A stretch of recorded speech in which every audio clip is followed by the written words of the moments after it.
Johnson to kick off for the Jets late in the third quarter. He lost it high, and it hits the upright for an automatic touchback.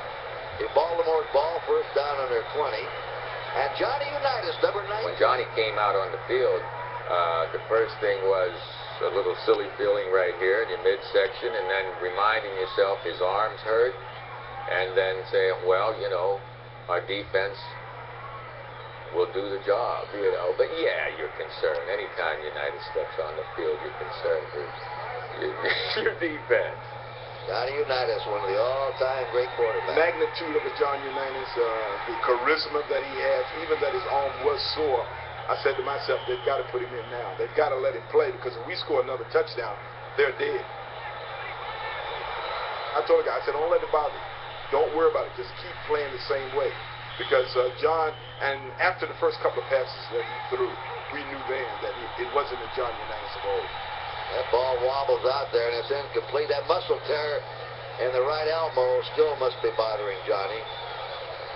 In all likelihood, Johnny Unitas was still injured, but Joe Namath was not.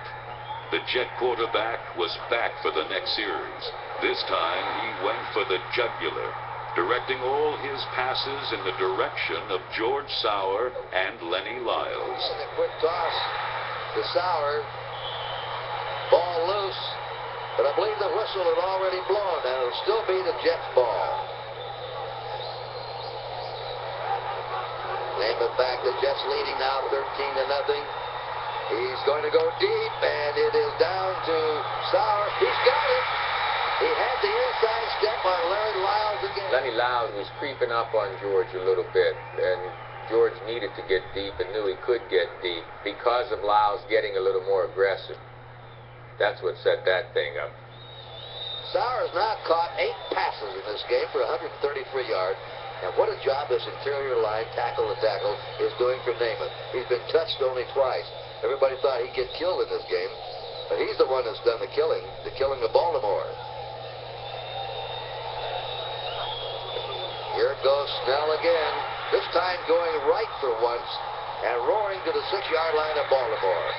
So we're nearing the end of the third period, and the third quarter has been all the Jets. They've completely outplayed Baltimore. So there's the end of the third quarter in Miami. The 1969 Super Bowl game with a score, the New York Jets 13, the Baltimore Colts nothing. Now Baltimore with a near 9-man front. The fourth quarter began with New York on the threshold of another score. But for one of the few times all day, Baltimore's defense came up big. They denied the Jets a touchdown that would have all but ended Super Bowl III. Oh, Bubba came around quick. I heard Dave yell, but I couldn't hear him out. Yeah.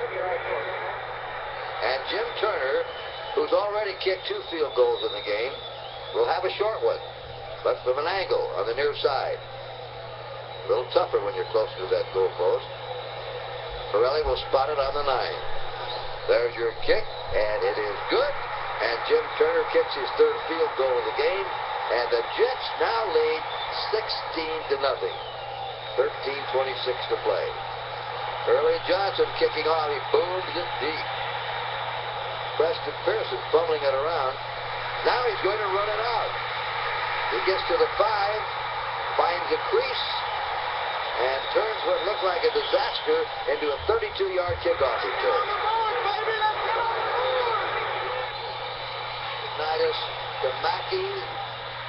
I think there was a sort of a look inside your heart and say, hey, can we rise to the occasion? And I think that in the past we'd always been able to do that.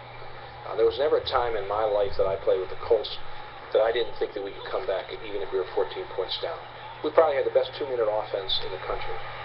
Matty running beautifully now. Gets it into New York territory at the Jets' 37-yard line. And there goes Jerry Hill. Unitas is moving. Once we got up 16-0, our defense was trying to consume the clock as much as possible and not give up the big gainer. Jimmy Orr's flank to the left, Richardson to the right. Matty's in the slot. Unitas going down the middle. It is intercepted again. Randy Beverly downed it. And that's the 4th interception by the Jets in the game. Let's take a look at it again. Right on him.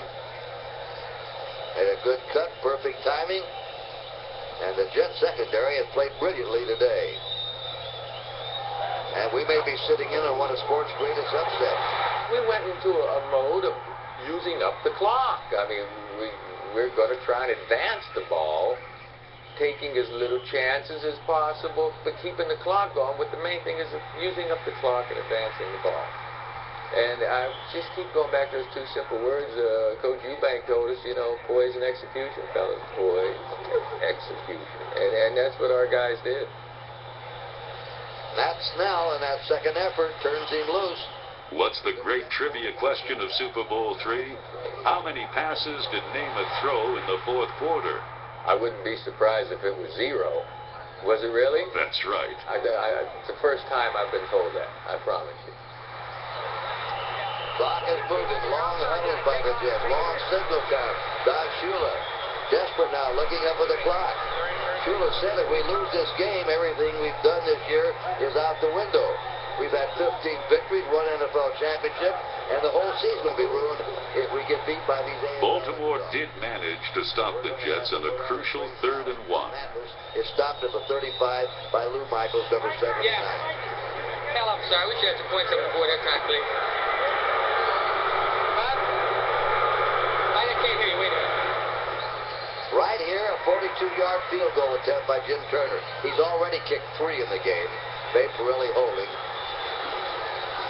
And the kick is no good. It is to the left. It's faded. So action will continue here at the Super Bowl of Miami with a score of the New York Jets 16, the Baltimore Colts nothing.